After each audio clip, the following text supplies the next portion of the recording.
नालद लावा लावा गो रूपेश नवऱ्याला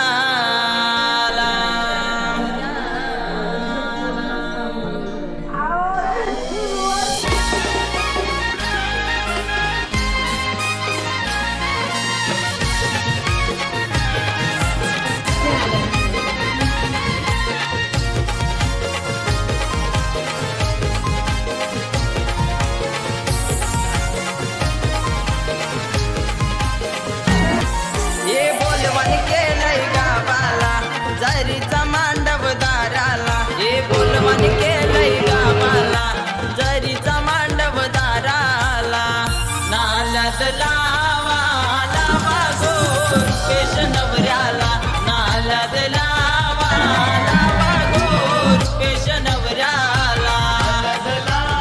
नमस्कार मित्रांनो, कसे आहात? मजेत ना? तर मजेतच राहा. मी क्षितिज श्याम कुलाबकर पुन्हा एकदा स्वागत करतो आपल्या हक्काच्या भन्नाडाच्या नवीन ब्लॉगमध्ये. आणि मित्रांनो, आजचा ब्लॉग खूप खास होणार आहे कारण आज आपल्या गावामध्ये आज आपल्या उट्टंबर कोळीवाड्यामध्ये रुपेश दादाची हळद आहे आणि आज नवरा आपल्यासोबत आहे. आणि म्हणजे आज आपल्या गावामध्ये पारंपरिक हळद कशी असते ती अनुभवता येणार आहे. आणि रुपेश दादाच्या हळदीला खूप मजा येणार आहे कारण संध्याकाळी सगळी मुलं म्हणजे मित्रमंडळी सुद्धा येणार आहे आणि घरातलेसुद्धा खूप मजा करतात. आणि कोळीवाड्यातील खास हळद कशी असते ती अनुभवता येणार आहे. आता सकाळी लागली गोताची हळद, त्यानंतर मग आता हार घालायला नेतो. ते आपल्या कोळ्यांची एक अनोखी परंपरा आहे. आणि त्यानंतर संध्याकाळी मेन हळदीचा कार्यक्रम सुरू होईल. आणि पूर्वीपासून चालत आलेला आपला पारंपरिक गोमूचा नाच तो सुद्धा आपल्याला या ब्लॉगमध्ये पाहायला मिळणार आहे. सो नक्कीच खूप धमाल होणार आहे. तर बोल, हळदीला नक्की या. हळदीला नक्की या सर्व. हां,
अरे यूट्यूबला सबस्क्राईब असतं रे, यूट्यूबला फॉलो नसतं.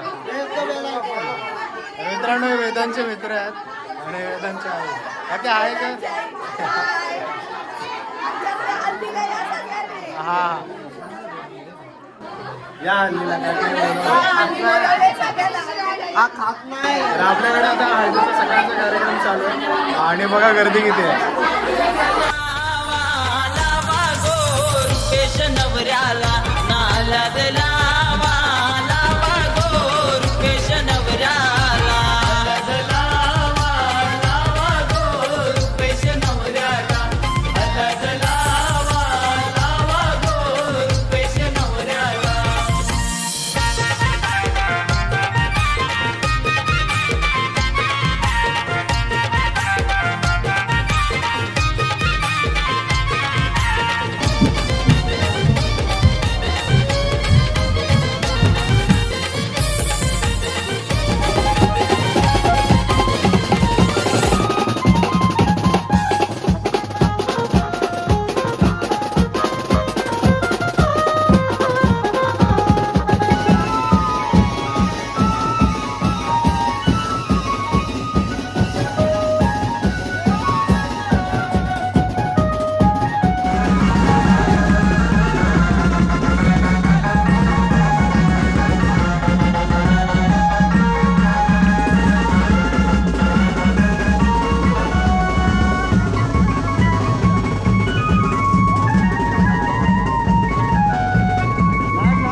वदनी कवळ घेत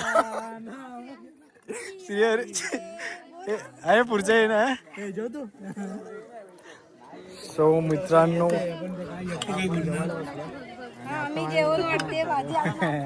या जेवायला.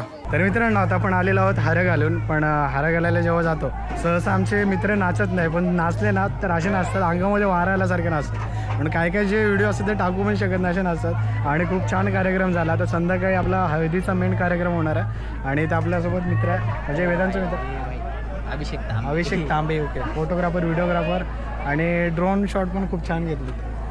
आणि इथं आहे आपला लंगोटे यार वेदांत. अरे नीट तरी बोल, अरे काय आहे तरी. चलो सोमवार आहे. तर आता मी डायरेक्ट संध्याकाळी आणि आपल्या गावातील काही अजून कार्यक्रम आहेत. ती खासियत आहे म्हणजे गोमूचा नाच, तो सुद्धा पाहणार आहोत. So stay tune.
पूर्वीपासून चालत आलेला आपला कोळ्यांचा पारंपरिक नाच म्हणजे गोमूचा नाच. आणि या गोमूच्या नाचामध्ये शिवरायांच्या आशीर्वाद म्हणता तरी हरकत नाही, कारण प्रत्येक गाण्यामध्ये काहीतरी इतिहास लपलेला आहे. आणि पुढील जो गाणं सादर होणार आहे त्याच्यामध्ये आपल्या कोंढाण्याची स्टोरी त्या गाण्यातून सांगण्यात येणार आहे. म्हणजेच गाण्याच्या माणूस आहे गड आला पण सिंह गेला. आपल्या मुलाचं लग्न सोडून जे आपल्या रयतेच्या सुखासाठी आणि आपल्या घरदार सोडून आपल्या राजांच्या एका शब्दासाठी लढायला गेले, त्यांचंच गाणं पुढे सादर होणार आहे. म्हणजे शूरवीर होऊन गेले. छत्रपती शिवाजी महाराज की जय. धर्मवीर छत्रपती श्री संभाजी महाराज की जय. ओम नमः पार्वती पते हर हर महादेव.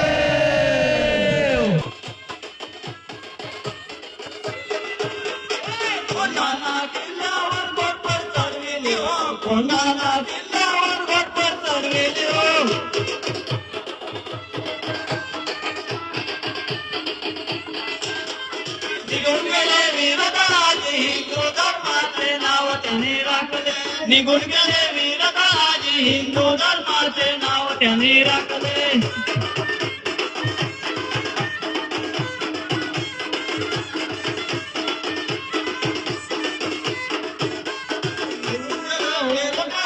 हिंदू धर्माचे नाव त्यांनी राखले. निघून गेले वीरताजी हिंदू धर्माचे नाव त्यांनी राखले.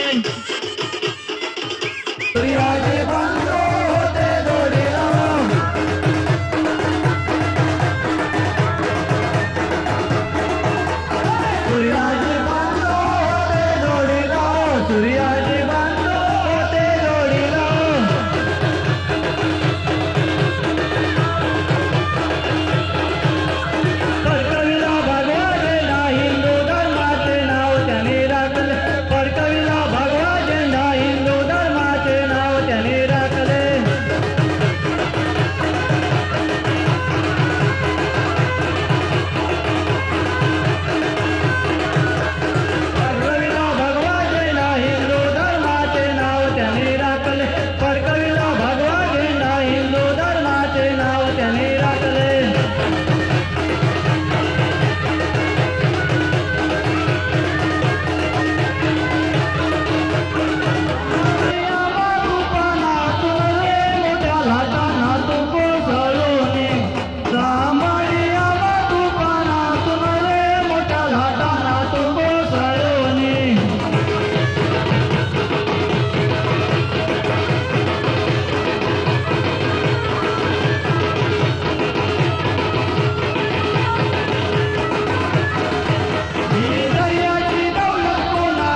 आणि घराबाहेरची तुळस ज्यांच्यामुळे शाबूत आहे त्यांच्याचा आवडता खेळ म्हणजे मर्दानी खेळ आपल्या समोर सादर करण्यासाठी येतोय संस्कार श्रावण पाटील, ज्याने आपल्या जिल्ह्याला सुद्धा रिप्रेझेंट केलंय.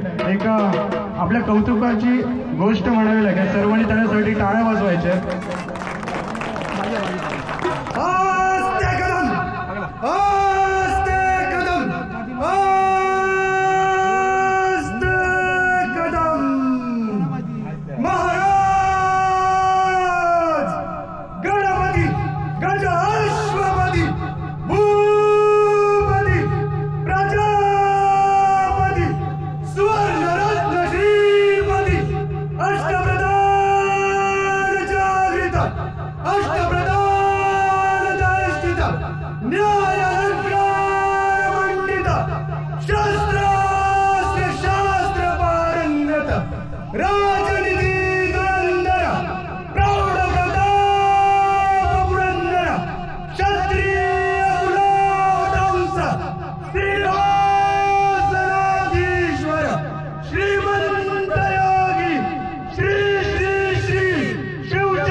मित्रांनो फायनली आपल्या गावामधील म्हणजे रुपेश दादाची हळद पार पडली आणि सर्वांनी खूप धमाल केली आहे. म्हणजे सहसा आमच्या गावातील मुलं नाचत नाही, पण नाचली तर अंगामध्ये वारा येतो असे नसतात.